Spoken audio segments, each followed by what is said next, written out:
วัสดีค่ะวันนี้จะพามาทำแกงมัสมั่นไก่แบบง่ายๆกันนะคะ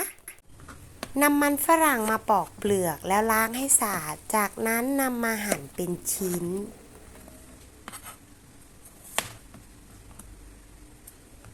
ให้ได้ขนาดไม่หนาและไม่บางจนเกินไปนะคะใส่อบเชยและดอกโป๊ยกั๊กลงไปคั่วให้หอมโดยใช้ไฟอ่อนในการคั่ว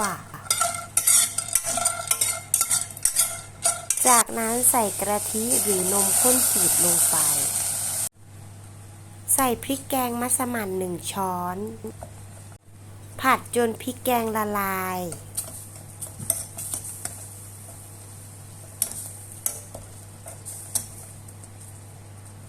เมื่อพริกแกงละลายดีแล้วให้เติมน้ำ1 ถ้วยใส่หอมใหญ่หั่นชิ้นเมื่อน้ำเดือดดีแล้วให้ใส่ไก่ลงไปตามด้วยมันฝรั่งปรุงรสด้วยน้ำตาลมะพร้าวและน้ำมะขามใส่ผงชูรส1 ช้อนชาน้ำปลาประมาณ1 ช้อนโต๊ะต้มต่อไปประมาณครึ่งชั่วโมงหรือจนกว่าไก่จะเปื่อยนุ่มชิมให้ได้รสชาติที่ต้องการขาดเหลืออะไรเพิ่มเติมได้ค่ะเศษถั่วหรือเม็ดมะม่วงหิมพานต์แล้วแต่ชอบได้เลยนะคะจากนั้นตักใส่ชามพร้อมเสิร์ฟได้เลยค่ะแกงมัสมั่นไก่ทำง่ายหอมเครื่องเทศ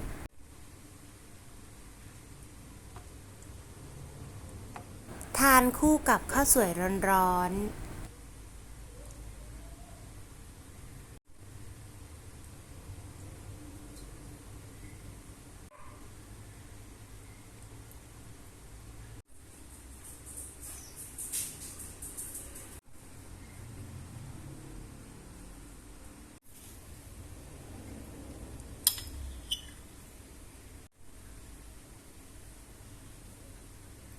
ขอบคุณสำหรับการติดตามรับชมนะคะขอบคุณมากๆค่ะ